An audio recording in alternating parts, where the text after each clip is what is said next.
کبھی ایک لمحے کی فرما برداری اللہ کے ہاں اس قدر محبوب ہو جاتی ہے کہ پوری قوم کے لیے وہ لمحہ ایک عظیم نشانی بن جاتا ہے، اور کبھی ایک انسان کا حسد اسے ایسا ظالم بنا دیتا ہے کہ وہ اپنے سگے خون کو بھی ختم کرنے سے دریغ نہیں کرتا۔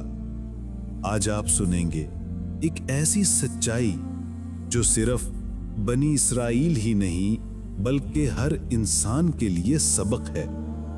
امام جعفر صادق علیہ السلام سے مروی ہے، آپ نے فرمایا، بنی اسرائیل کے ایک نیک سیرت عالم نے ایک عورت کا رشتہ طلب کیا۔ عورت نے اس رشتے پر اپنی رضامندی کا اظہار کیا۔ اس اثنا میں اس شخص کے ابن ام نے بھی اس عورت کا رشتہ طلب کیا، اور وہ شخص انتہائی خبیث اور بیکار مشخص تھا۔ عورت کے رشتہ داروں نے اسے رشتہ دینے سے انکار کر دیا، جس کی وجہ سے اس شخص کو نیک سیرت عالم سے حسد پیدا ہوا، اور اس نے گھات لگا کر اسے قتل کر دیا۔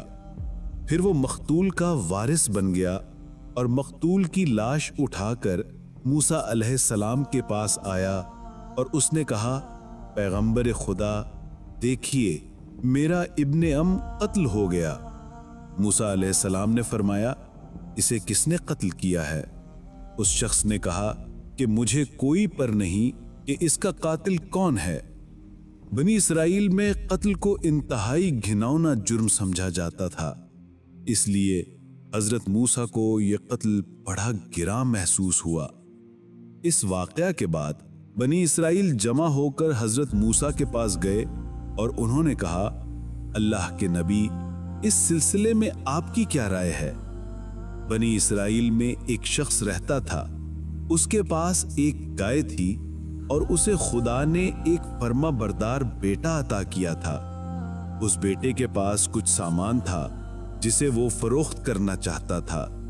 اس سامان کے خریدار اس کے پاس گئے، اس نے ان سے اپنے سامان کا سودا کیا، اور سامان ایک کمرے میں تھا، اور اس کمرے کی چابی اس کے باپ کے پاس رہتی تھی۔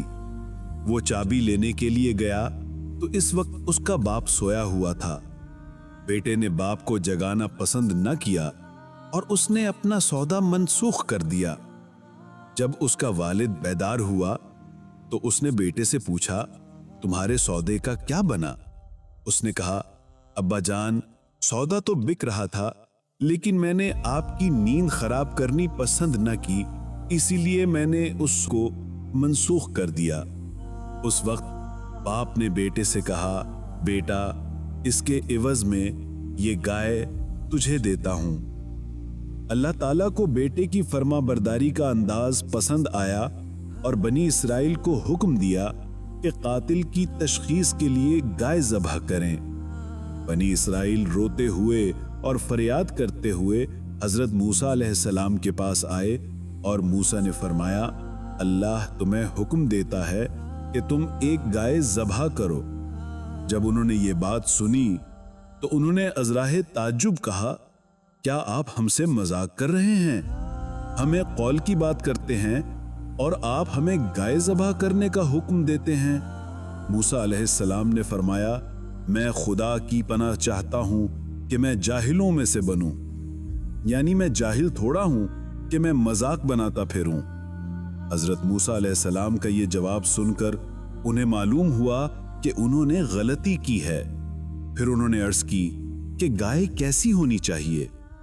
موسیٰ علیہ السلام نے فرمایا کہ خدا کہہ رہا ہے کہ گائے نہ تو بوڑھی ہو اور نہ ہی بچھیا ہو، درمیانی عمر کی ہو، یعنی ایک گائے نہ ہو جس کو نر فرد سے ملاپ ہوا ہو اور اسے حمل نہ ٹھہرا ہو، اور ایسی گائے بھی نہ ہو جو ابھی تک ملاپ کے قابل ہی نہ ہو گئی ہو۔ جب بنی اسرائیل نے یہ سنا تو انہوں نے پھر کہا کہ گائے کا رنگ کیسا ہو؟ موسیٰ علیہ السلام نے فرمایا کہ خدا کہہ رہا ہے کہ وہ گہرے زرد رنگ کی گائے ہو اور ہر لحاظ سے خوشنما ہو۔ بنی اسرائیل نے کہا کہ اتنی وضاحت کافی نہیں ہے، اور ان صفات والی بہت سی گائیں موجود ہیں۔ آپ ایسی خصوصیت بیان کریں جس سے وہ منفرد اور ممتاز ہو کر سامنے آ سکے۔ موسیٰ علیہ السلام نے فرمایا کہ اللہ تعالیٰ فرما رہا ہے، وہ گائے کنویں اور ہل کے لیے سدھائی ہوئی نہ ہو، نہ تو ہل چلاتی ہو اور نہ ہی رہٹ پر جوتی جاتی ہو، اور کھیتوں کو پانی نہ پلاتی ہو، اور وہ بالکل بے داغ ہو اور زرد رنگ کے علاوہ اس میں دوسرے کسی رنگ کا کوئی نقطہ تک نہ ہو۔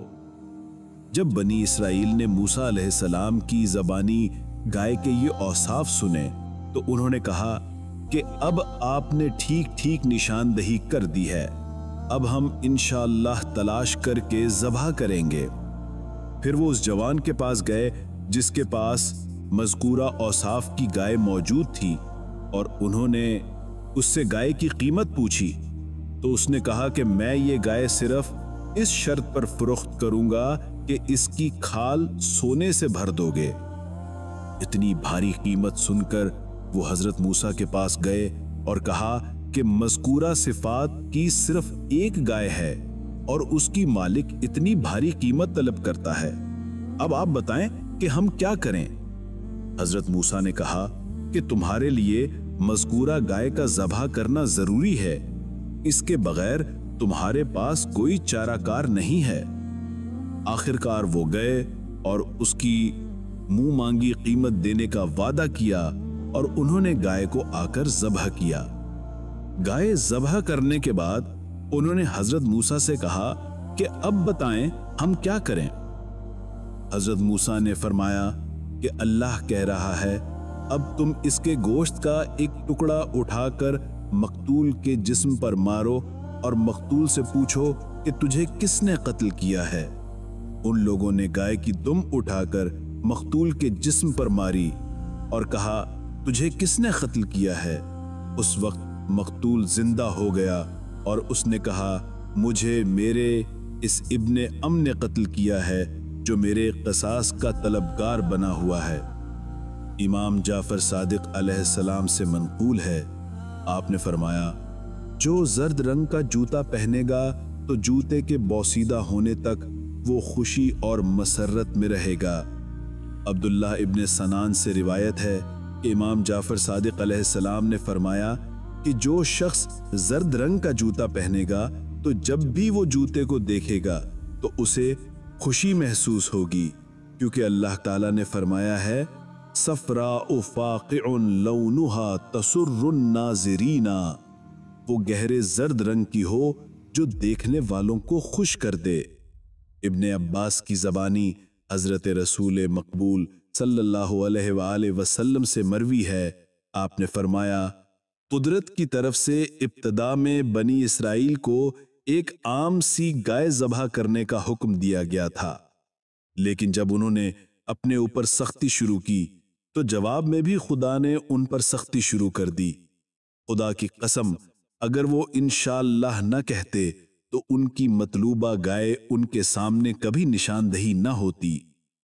ایک گائے جو ایک بیٹے کے والد کی نیند کا احترام کرنے پر اللہ کے نزدیک اس قدر مقبول ہو گئی کہ قیامت تک قرآن میں اس کا ذکر محفوظ ہو گیا، اور ایک قاتل جو اپنی ہوس، حسد اور لالچ کے ہاتھوں نہ صرف جرم کرتا ہے بلکہ پیغمبر خدا کے سامنے جھوٹ بول کر اپنی عاقبت بھی برباد کر لیتا ہے۔